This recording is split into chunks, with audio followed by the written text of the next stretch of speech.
ছাত্ৰ-ছাত্ৰীসকল আজি আমি দ্বাদশ শ্ৰেণীৰ অৰ্থবিজ্ঞান বিষয়ৰ ব্যষ্টিবাদী অৰ্থবিজ্ঞানৰ অন্তৰ্ভুক্ত প্ৰডাকশ্যন পসিবিলিটি ফ্ৰন্টিয়াৰ অৰ্থাৎ উৎপাদন সম্ভাৱনীয় সীমাৰেখাৰ বিষয়ে আলোচনা কৰিম।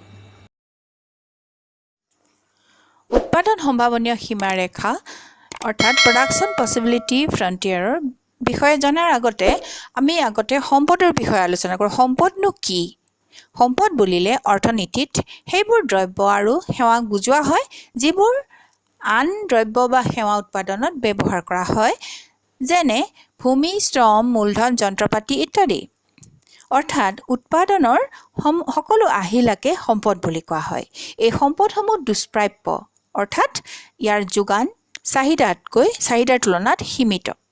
সেয়েহে এই সম্পদসমূহ যেতিয়া আবণ্টন কৰা হয় অৰ্থাৎ বিতৰণ কৰা হয় বিভিন্ন বস্তু উৎপাদন আৰু সেৱা কাৰ্যৰ উৎপাদনৰ মাজত যেতিয়া আবণ্টন কৰা হয় তেতিয়া কি হয়, সেইবোৰ ভাগ কৰা হয়, মানে কোনটোত কিমান পৰিমাণৰ ব্যৱহাৰ কৰিব সেইটো সিদ্ধান্ত ল'ব লগা হয়। এতিয়া কি হৈছে, উৎপাদন সম্ভাৱনীয় সীমাৰেখাই কি দেখুৱাই চাবা, নিৰ্দিষ্ট পৰিমাণৰ সম্পদ আৰু নিৰ্দিষ্ট কিছুমান প্ৰযুক্তি জ্ঞান প্ৰয়োগ কৰি দ্ৰব্য আৰু সেৱাৰ যি সম্ভাৱনীয় গোট উৎপাদন কৰিব পৰা যায় তাকে অৰ্থনীতিত উৎপাদন সম্ভাৱনা সংহতি বুলি কোৱা হয়। প্ৰথমতে উৎপাদন সম্ভাৱনা সংহতিটো আমি জানিব লাগিব, যে কিছুমান সংহতি থাকে, প্ৰডাকশ্যন পসিবিলিটি সেট বুলি কোৱা হয় তাক। এতিয়া উৎপাদন সম্ভাৱনা সংহতি আমি এখন তালিকাৰ দ্বাৰা দেখুৱাম। ধৰি লোৱা হ'ল, সাধাৰণতে কি হয়, এখন অৰ্থনীতিত বহুত বস্তু উৎপাদন কৰিব লগা হয়, কিন্তু ইয়াত আমি ধৰি ল'ম যে এখন অৰ্থনীতিত সম্পদবোৰৰ পূৰ্ণ ব্যৱহাৰ কৰি মাত্ৰ দুটা বস্তু উৎপাদন কৰিব। সেইটো হৈছে ধান আৰু কপাহ।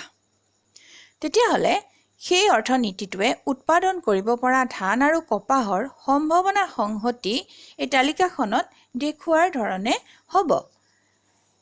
ইয়াত দেখুওৱা হৈছে ABCDE হৈছে সম্ভাৱনা। সম্ভাৱনা A আছে ধান বা শস্য হৈছে 0 আৰু কপাহ 10, বিত হৈছে 1 আৰু 9, চিত 2, 7, ডিত 3 আৰু 4 আৰু ইত হৈছে 4 আৰু 0। অৰ্থাৎ যদি অৰ্থনীতিটোৱে গোটেইখিনি সম্পদ ব্যৱহাৰ কৰি অকল কপাহ উৎপাদন কৰে তেন্তে 10 গোট কপাহ পাব, সেই সম্পদৰ পৰা 10 গোট কপাহ উৎপাদন কৰিব পাৰিব আৰু ধান বা শস্য 0 হ'ব। বি বিন্দুত কি পাব, ধান পাব 1 গোট আৰু কপাহ পাব 9 গোট। চি বিন্দুত তেনেকৈ 2 আৰু 7 হ'ব, 2 গোট ধান 7 গোট কপাহ। ডি বিন্দুত তেনেকৈ 3 শস্যৰ গোট 3 আৰু কপাহৰ গোট হৈছে 4। এই গোটেইকেইটা সম্ভাৱনা সংহতিয়ে কি কৰে, প্ৰডাকশ্যন পসিবিলিটি ফ্ৰন্টিয়াৰ অৰ্থাৎ উৎপাদন সম্ভাৱনীয় সীমাৰেখাডাল সৃষ্টি কৰিছে। এতিয়া চিত্ৰত আমি দেখিছোঁ যে ABCDE যিকোনো এটা বিন্দুই অৰ্থনীতিৰ সম্পদেৰে উৎপাদন কৰিব পৰা শস্য আৰু কপাহৰ শস্য বা ধান আৰু কপাহৰ সংমিশ্ৰণ একোটা দেখুৱাইছে। সংমিশ্ৰণ বিন্দু এয়া। ৰেখাডালে কি কৰিছে, যে দেখুৱাইছে যে যেতিয়া ই গোটেইখিনি সম্পদ যেতিয়া ধান উৎপাদন ব্যৱহাৰ কৰিব ই বিন্দুত কৰিব, আৰু কপাহত যদি ব্যৱহাৰ কৰা হয় কপাহ উৎপাদনত তেতিয়াহ'লে এই বিন্দুত কৰিব, আৰু বাকীকেইটা মধ্যবিন্দু অৰ্থাৎ দুয়োটা বস্তুৰ সংমিশ্ৰণ হয়। এইটোকে কোৱা হয়, এইডালকে কোৱা হয় উৎপাদন সম্ভাৱনীয় সীমাৰেখা। এইখিনিয়ে হৈছে সীমাৰেখা। এই সীমাৰেখাৰ তলৰ যিকোনো এটা বিন্দুত অৰ্থনীতিটোৱে উৎপাদন নকৰে, যদি কৰে তেন্তে কি হ'ব, যে বুজা যাব যে সেই অৰ্থনীতিত সম্পদসমূহৰ পূৰ্ণ ব্যৱহাৰ হোৱা নাই, নাইবা কিছু সম্পদ অপচয় হৈ ৰৈছে। আকৌ এই উৎপাদন সম্ভাৱনীয় সীমাৰেখাৰ ওপৰৰ বিন্দুত যিকোনো এটা ওপৰৰ বিন্দুটো কি কৰিব নোৱাৰে, অৰ্থনীতিয়ে উৎপাদন কৰিব নোৱাৰে, কাৰণ সিমানখিনি সম্পদৰ যোগান অৰ্থনীতিত নাথাকিব। অৰ্থাৎ অৰ্থনীতিটোত ইমানখিনি সম্পদ নাথাকি কাৰণে সি ব্যৱহাৰ কৰিব নোৱাৰিব এই যিটো ধাৰণা উৎপাদন সম্ভাৱনীয় সীমাৰেখাৰ ধাৰণাটোৰ লগতে আমি আৰু এটা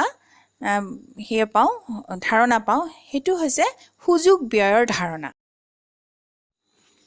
এতিয়া সুযোগ ব্যয় বা অৰ্থনৈতিক ব্যয় কাক বোলে কেতিয়াবা কোৱেশ্চন আহিব পাৰে আহিয়ে থাকে এতিয়া আমি লিখিব লাগিব যে অৰ্থনীতিত প্ৰথমতে আমি জানিব লাগিব দুষ্প্ৰাপ্যতাৰ বিষয়ে অকমান লিখি ল'ব লাগিব অৰ্থনীতিত যেহেতু সম্পদসমূহ দুষ্প্ৰাপ্য সেয়েহে আমি উৎপাদন কৰিবলগীয়া দ্ৰব্যবোৰৰ মাজত সম্পদৰ বিতৰণ কৰিব লগা হয় এটা সামগ্ৰীৰ এটা অতিৰিক্ত গুণ উৎপাদন কৰিবলৈ যাওঁতে আন এটা সামগ্ৰীৰ কিছু পৰিমাণ আমি ত্যাগ কৰিব লগা হয় এই ত্যাগ কৰা সম্পদখিনি হৈছে প্ৰথম সামগ্ৰীটোৰ সুযোগ ব্যয় তালিকাত আৰু চিত্ৰত দেখা গৈছে যে ধানৰ এটা গোট বেছিকৈ পাবৰ কাৰণে কপাহৰ কিছুমান গোট ত্যাগ কৰিব লগা হৈছে কপাহ উৎপাদনৰ বাবে এই ত্যাগ কৰা সম্পদখিনিয়ে ধানৰ সুযোগ ব্যয় অৰ্থবিজ্ঞানত অতি গুৰুত্বপূৰ্ণ হোৱা বাবে ইয়াক অৰ্থনৈতিক ব্যয় বুলিও কোৱা হয়